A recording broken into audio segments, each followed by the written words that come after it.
நம்ம பார்க்க போகிறது ஒரு சூப்பரான டேஸ்டான இட்லி தோசைக்கெல்லாம் வந்து நல்லா சுருக்குன்னு ஒரு சட்னி இருந்தால் நல்லாயிருக்கும் அப்படின்னு நினைக்கும் போது இந்த சட்னி அரைச்சி பாருங்கள்.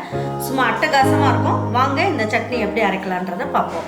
நம்மளுடைய சேனலில் குழம்பு மிளகாய் தூள், ரசப்பொடி, சாம்பார் பொடி, கரம் மசால் பொடி, இட்லி பொடி, மட்டன் மசாலா இது எல்லாமே நல்ல சுகாதாரமான முறையில் நல்ல தரமான பொருட்களை வச்சு நானே என்னுடைய கைப்பட என்னுடைய கண் பார்வையில் உங்களுக்கு வந்து நான் எல்லாமே அரைச்சி பொடி பண்ணி உங்களுக்காக நான் தரேன். உங்களுக்கு வேணுன்றவங்க வெப்சைட்லேயும் வாட்ஸ்அப் நம்பரும் உங்களுக்கு தரேன். நீங்கள் வேணுன்றவங்க ஆர்டர் பண்ணி வாங்கிக்கலாம். டேபிள் ஸ்பூனில் 2 ஸ்பூன் அளவுக்கு எடுத்துக்கங்க. இல்லைன்னா இந்த 4 விரலில் இந்த அளவுக்கு இருக்கணும். 2 ஸ்பூன் அளவுக்கு போட்டுக்கலாம். உளுந்தம்பருப்பு போட்டுக்கணும். இந்த மாதிரி வறுத்து எடுத்து செய்யும் போது இது ஒரு டேஸ்ட்டில் நல்லாயிருக்கும்.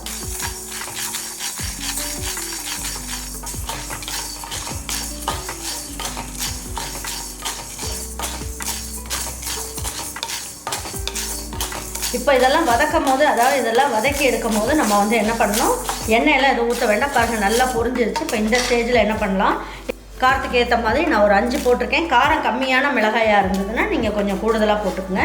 இதுலேயே என்ன பண்ணலாம், ஒரு கைப்பிடி அளவுக்கு பூண்டியும் போட்டுக்குங்க.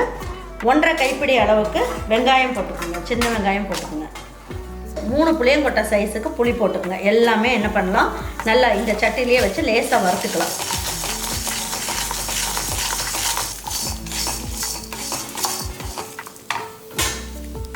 இதிலே ஒரு இனுக்கு கருவேப்பிலையும் போட்டுருங்க. போட்டுட்டு நல்லா இந்த மாதிரி எல்லாமே நல்லா ஒரு நிமிஷத்துக்கு நல்லா வதக்கிக்கலாம்.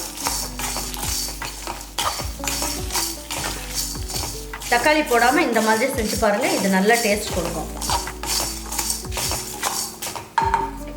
இந்த அளவுக்கு உப்பு போட்டுக்குங்க. அப்போ தான் சட்னி சாப்பிடும்போது நல்லாயிருக்கும். புளியும் போட்டிருக்கோம் அப்படிங்கிறதுனால இந்த அளவுக்கு உப்பு போடணும். நீங்கள் கொஞ்சமாக ஒரு ஸ்பூன் வச்சுட்டா கூட 4 இட்லி சாப்பிட்டுக்கலாம். அந்த அளவுக்கு டேஸ்ட்டு சூப்பராக இருக்கும்.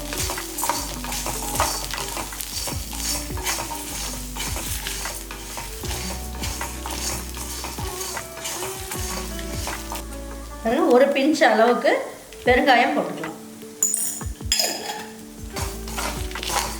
இந்த அளவுக்கு வதக்கினா போதும். இதோட பச்சை வாசம் ஓவராக இல்லாமல் ரொம்ப நல்லாயிருக்கும். அதுக்காக இந்த அளவுக்கு வதக்குனீங்கனாலே போதும். இப்போ ஸ்டவ் ஆஃப் பண்ணிடலாம். பாருங்கள், இதெல்லாம் எடுத்து ஒரு மிக்ஸி ஜாருக்கு மாற்றிக்கலாம்.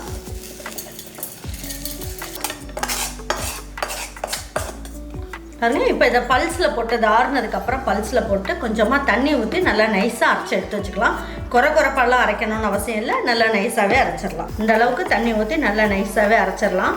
நீங்கள் என்ன தான் நைஸாக அரைச்சாலும் நம்ம உளுந்தம்பருப்பு போட்டுக்கோங்க. கொஞ்சம் குறைப்பாக இருக்கும்.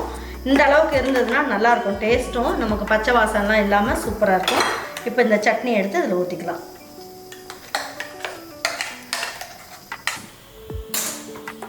பாருங்கள், இதில் கொஞ்சமாக தண்ணி ஊற்றி இந்த சட்னியிலேயே ஊற்றிடலாம்.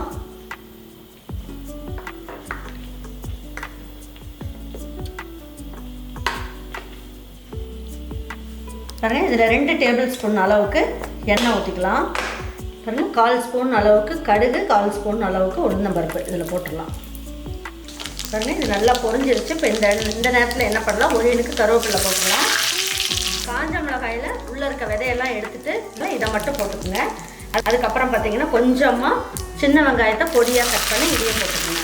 அதாவது 4 சின்ன வெங்காயம். பாருங்கள், இப்போ நல்லா இந்த அளவுக்கு நல்லா வதக்கியாச்சு. இப்போ எடுத்துடலாம் இதை.